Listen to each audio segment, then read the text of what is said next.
Ladies and gentlemen, my name is Nate Manahan, and you are about to enter into an office hours that's just slightly different, just a little bit different, because, well, usually we have three people. Today we only have two. So now, introducing for our office hours experience, the different version, the two-person version, where there's only Mike Stetzel and myself. Jenny is on vacation this week. She is doing, I think, a 100-mile run, and we're here.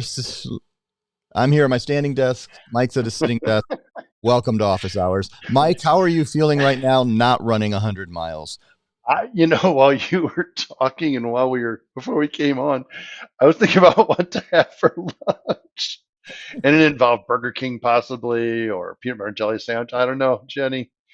Jenny, I think today's the actual day. It Danny is. thought maybe Friday, but I think it's today. And it's 100 miles. Yeah, 100 miles, not 100K. That'd be very different, but 100 miles from my house to yours almost. Yep. I mean, hey, just so you know, I'm not running to your house today, Mike, but we are going to talk about things that are related to running 100 miles, eating, and how to sell to restaurants. I don't know how they're really related totally, but we're getting all in, and we're going to talk about how to. We are continuing across Paper Tech. We have several pieces of training and content that we're over the next month to 2 months focusing and helping you understand, one, why restaurants, and two, how to sell to restaurants. And I thought to myself as I was thinking, what can we talk about today? Well, we have Mr. Mike Stetzel, who, before he gives us his tip of how to sell to restaurants, why is it relevant? You have restaurant experience. For those who don't know, tell us a little bit about how your hospitality career before you came to PaperTech. I was just under 30 years of hospitality experience, hotel and restaurant. The last place for 17 years with a full service hotel, full service restaurant. Lots of priorities, lots of things happening at all times. And I think, a lot of people joke about this, but I think it's real that we all should take a turn, to work in a restaurant as a kid, or at least at Walmart or some other retail location where you're exposed to that kind of pressure and the feedback from customers that isn't always friendly. And then I think we do a better job of putting ourselves in their shoes when we go in to say hello. Um, Thinking about my tip for the day is the simple version of it is read the room. For those of you that know, let's say Brian Linky, for example. Brian Linky comes into a room and he's there to see somebody. He's very upbeat. He's very rah rah. Let's talk. And let's say that he doesn't read the room, and the owner kind of walks by. He's like, hey, Bob. Hey, Brian Linky. Do you have time to talk? Well, that's not reading the room. You can see Bob is running around, maybe serving food, cleaning off tables. And I'll be honest, I have a lot of friends that were not in this business, and they don't see those things the way I see them when you're in a restaurant.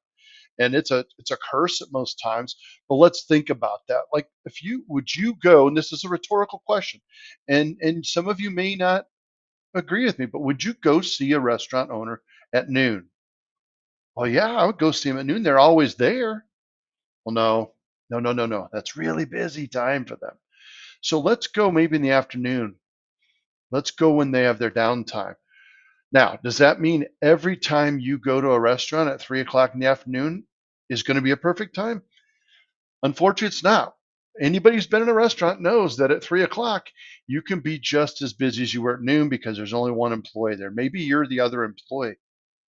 Maybe you're cooking the food. So, anyway, all I'm saying is, hey, Bob, hey, Brian Linky, I think we've met a couple times around town.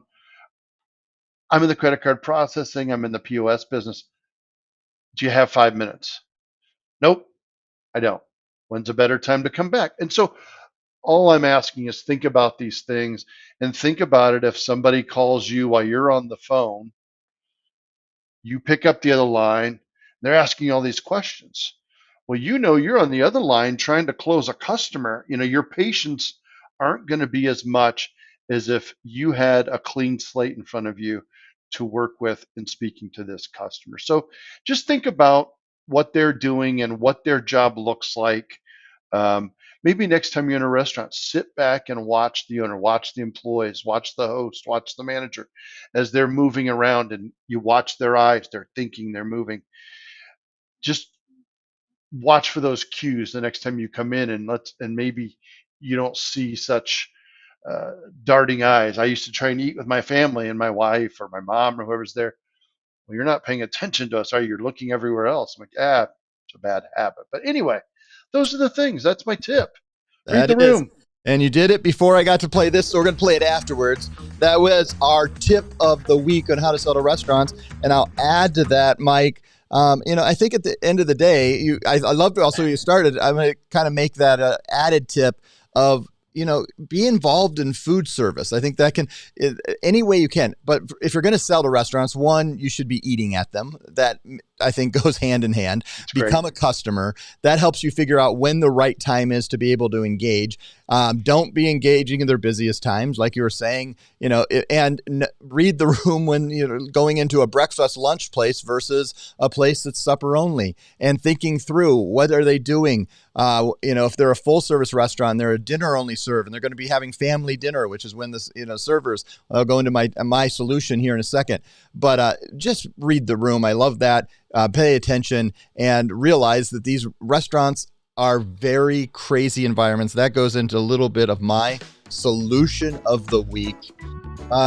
Sometimes we're working at a restaurant, your solution, we're going to try to help you, feel like you're sitting back on a beach and eating a pina, or eating. Well, you can eat a pina colada, I guess, eat the pineapple, but drinking a pina colada, sitting on the beach, having one of those relaxing days.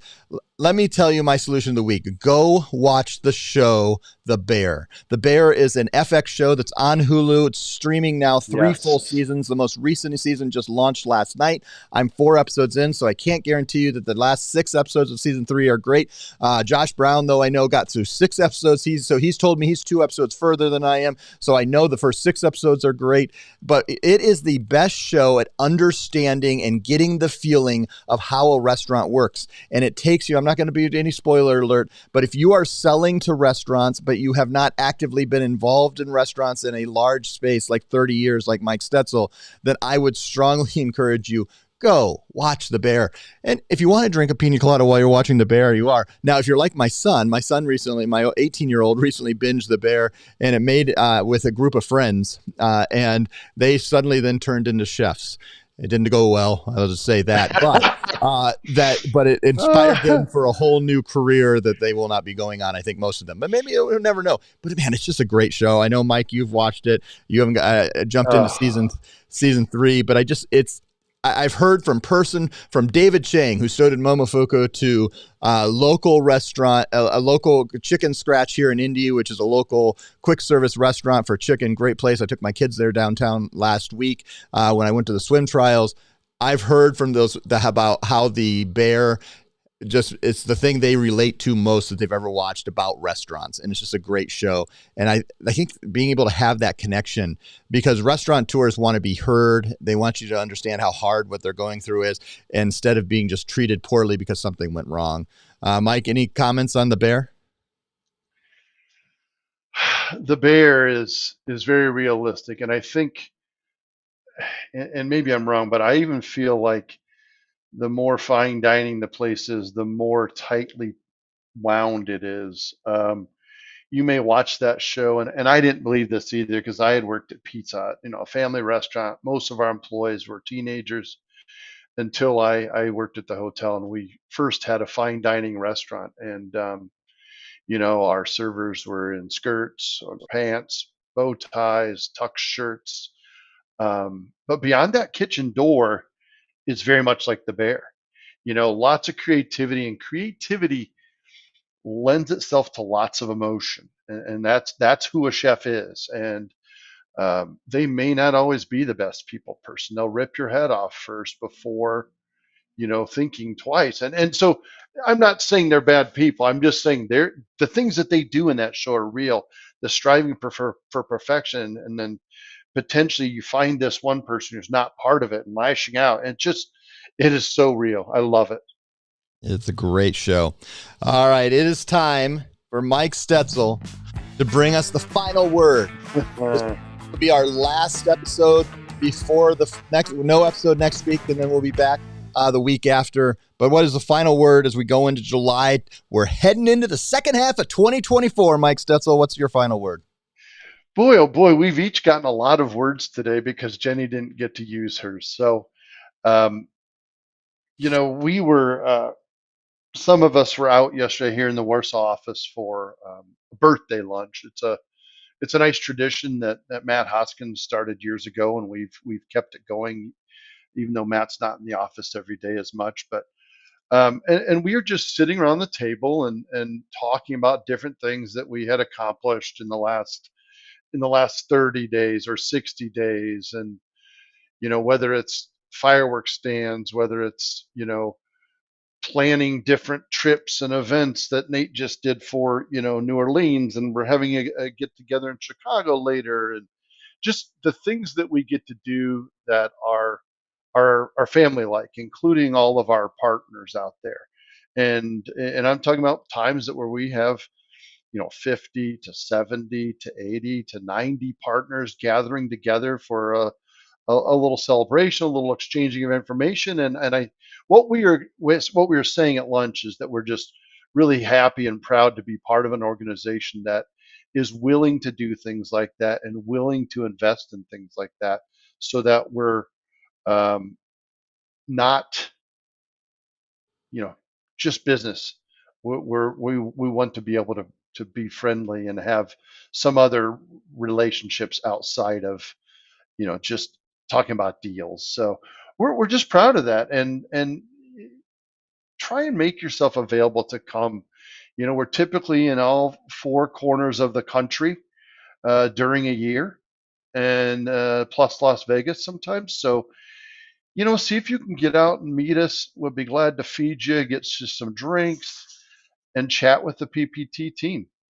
So I like totally it. off the cuff thought today, Yep. but Well, that's it. no, I like that, and I'm gonna leave it with this. This is what This is not original to me, but I think of it often because sometimes I just out of testing, I call other people's customer service. I consider how other people, and one of the things, and we do this eventually, but when our partners call in, we need to know what partner ID you are and all that stuff. But a lot of our partner ID or people, the first thing they ask is, what is your partner ID? And I think to myself, the first thing we ask is, what is your name? And I think about this. Every partner has every number has a name, and every name has a face. And our goal is not to see you as the number, the 5-digit number that is your agent ID, but to see you as the face is who you are. And I think that's what Mike's saying. We want to get to the face. We want to see you in person. That's our ultimate goal. And we want to succeed together, knowing each other. And I think it sets us apart at PaperTech. And some people don't that care for it and they go work with other people. That's great.